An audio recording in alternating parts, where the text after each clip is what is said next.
గారైన చంద్రబాబు నాయుడు గారు అసెంబ్లీ వేదికగా మహిళా సాధికారత కోసం మాట్లాడడం జరిగింది. అతని మాటలు చూస్తుంటే దెయ్యాలు వేదాలు వల్లించినట్టుగా ఉన్నాయి.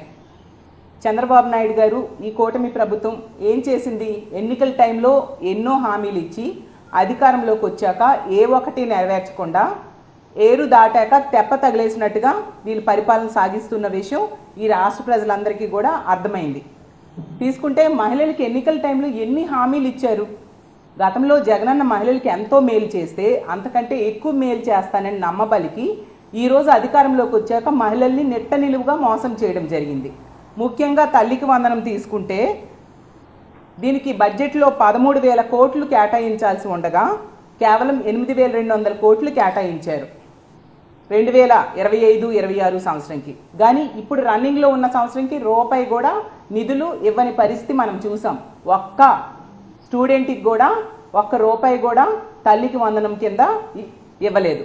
అసలు గతంలో జగన్మోహన్ రెడ్డి గారు అమ్మఒడి అనే పథకాన్ని స్కూల్లో డ్రాప్ అవుట్స్ని తగ్గించడం కోసం ఏర్పాటు చేసి చక్కగా వాళ్ళ చదువుకి ఎంతగానో దోహదం చేశారు.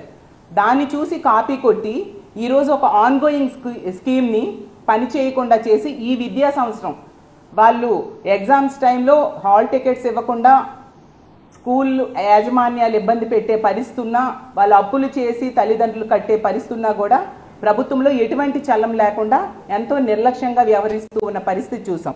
అలాగే ఉచిత బస్సు వీళ్ళు ఏ రాష్ట్రాలను చూసి కాపీ కొట్టారో తెలంగాణ, కర్ణాటక రాష్ట్రాల్లో వాళ్ళు అధికారంలోకి వచ్చిన నెల రోజుల్లో ఈ ఉచిత బస్సు అమలు చేయడం జరిగింది. కానీ మన రాష్ట్రంలో ఈ కూటమి ప్రభుత్వం అధికారంలోకి వచ్చిన 10 నెలలు అవుతున్నా కూడా కనీసం ఉచిత బస్సు గురించి ఆలోచన కూడా చేయలేదు.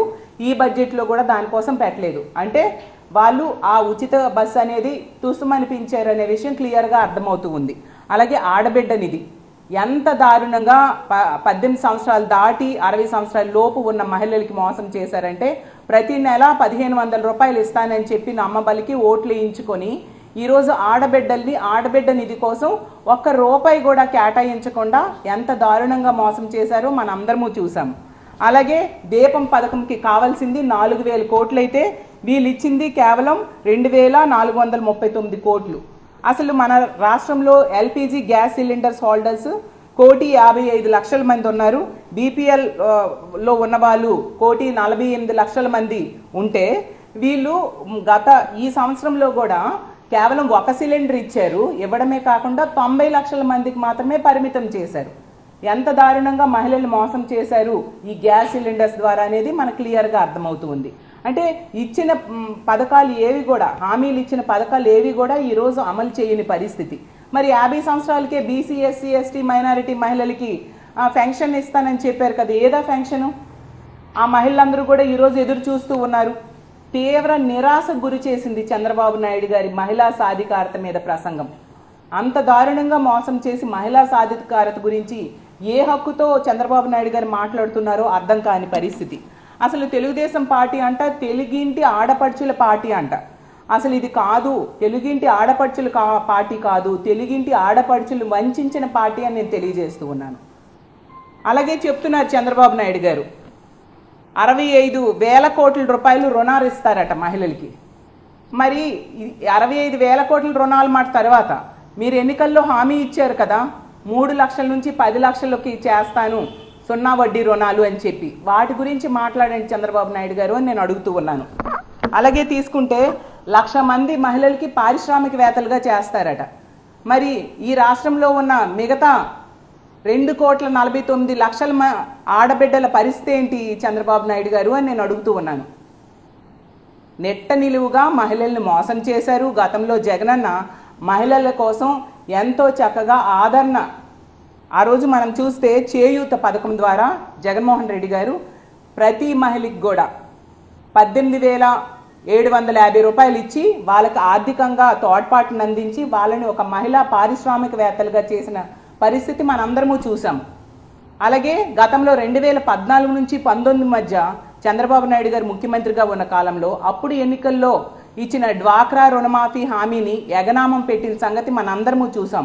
14,000 కోట్లు రుణమాఫీ చేస్తానని చెప్పి ముఖ్యమంత్రి అయ్యాక రుణమాఫీ చేయక మహిళలు నిట్ట నిలువుగా మోసం చేయడమే కాకుండా 2016 అక్టోబర్ నుంచి వాళ్ళకి 0 వడ్డీ రుణాలు కూడా యగనామం పెట్టారు చంద్రబాబు నాయుడు గారు.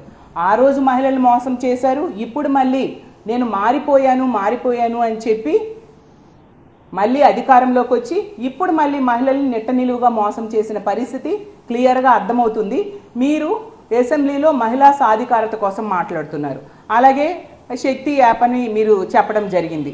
అసలు జగనన్న ప్రవేశపెట్టిన దిశ యాప్, దాన్నే మీరు పేరు మార్చి శక్తి యాప్గా పెట్టారు.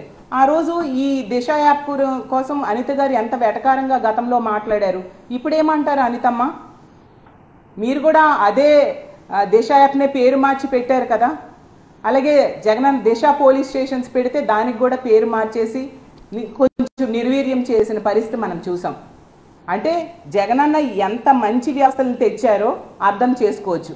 జగన్మోహన్ రెడ్డి గారు తెచ్చిన ఆ మంచి వ్యవస్థలన్నింటిని కూడా వీళ్ళందరూ ఫాలో అవుతున్నారు, కాపీ కొడుతున్నారు. అంటే జగనన్న ఎంత మంచి వ్యవస్థల్ని ఆ రోజు తీసుకొచ్చారో మహిళల కోసం, మహిళా సాధికారత కోసం, మహిళా రక్షణ కోసం తీసుకొచ్చారనేది మనం అర్థం చేసుకోవచ్చు.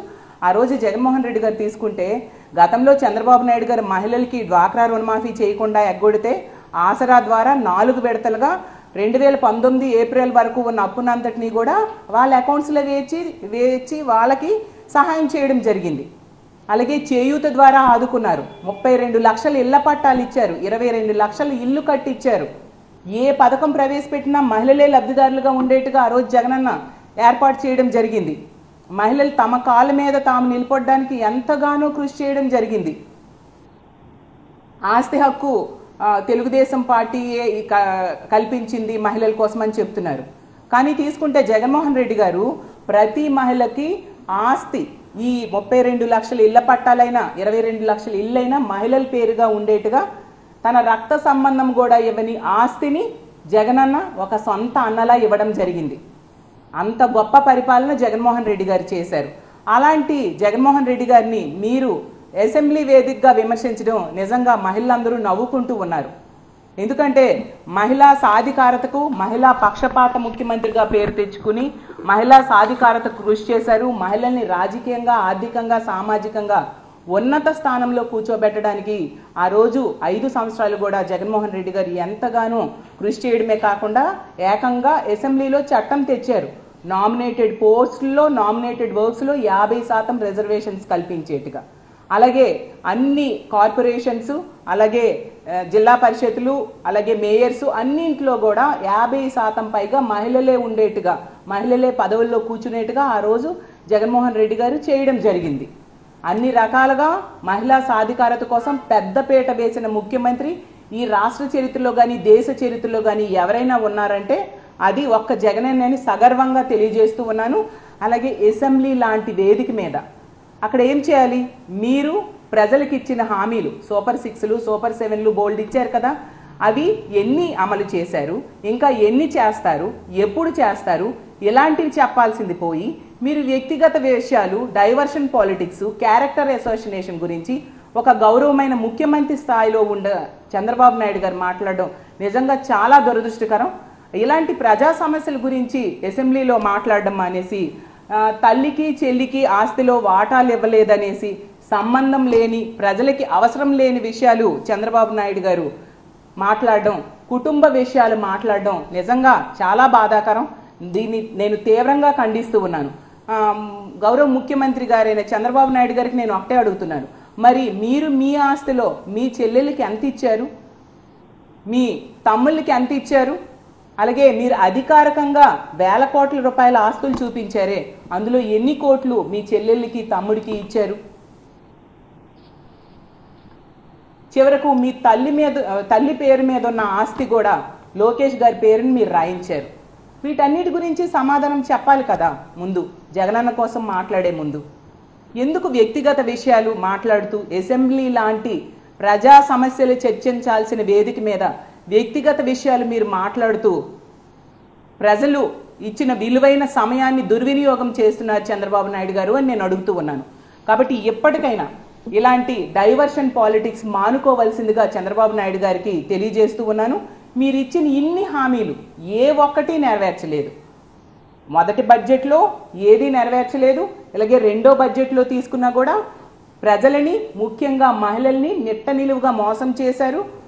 ఈరోజు తీసుకుంటే నిరుద్యోగులు తామా చెప్పులతో తామే కొట్టుకుంటున్నారు, మీ కూటమి ప్రభుత్వానికి ఎందుకు ఓట్లేసామా అని చెప్పేసి. అంత దారుణంగా నిరుద్యోగ యువతకి మోసం చేయడం జరిగింది. అలాగే విద్యార్థులను తీసుకుంటే మనందరము చూసాం, ఫీజు రీఎంబర్స్మెంట్ బకాయిలు తీర్చకపోవడం వల్ల 5 బకాయిలు ఈరోజు పెండింగ్లో పెట్టేసి వాళ్ళు ఎగ్జామ్స్ రాయాలంటే హాల్ టికెట్స్ కూడా కాలేజీలు ఇవ్వకపోతే అప్పులు చేసి ఫీజులు కట్టుకునే పరిస్థితిలో ఉంటే కనీసం ఆదుకోకుండా అలాంటి సమస్యలు పరిష్కారం చేయకుండా ఉంటుంది కూటమి ప్రభుత్వం. ఇన్ని ప్రజా సమస్యల్ని గాలికి వదిలేసి, ఇన్ని మహిళలకు ఇచ్చిన హామీల్ని గాలికి వదిలేసి మీరు వ్యక్తిగత విషయాలు ఎందుకు అసెంబ్లీలో మాట్లాడుతున్నారు? ఇది సమంజసమేనా చంద్రబాబు నాయుడు గారు అని అడుగుతున్నాను.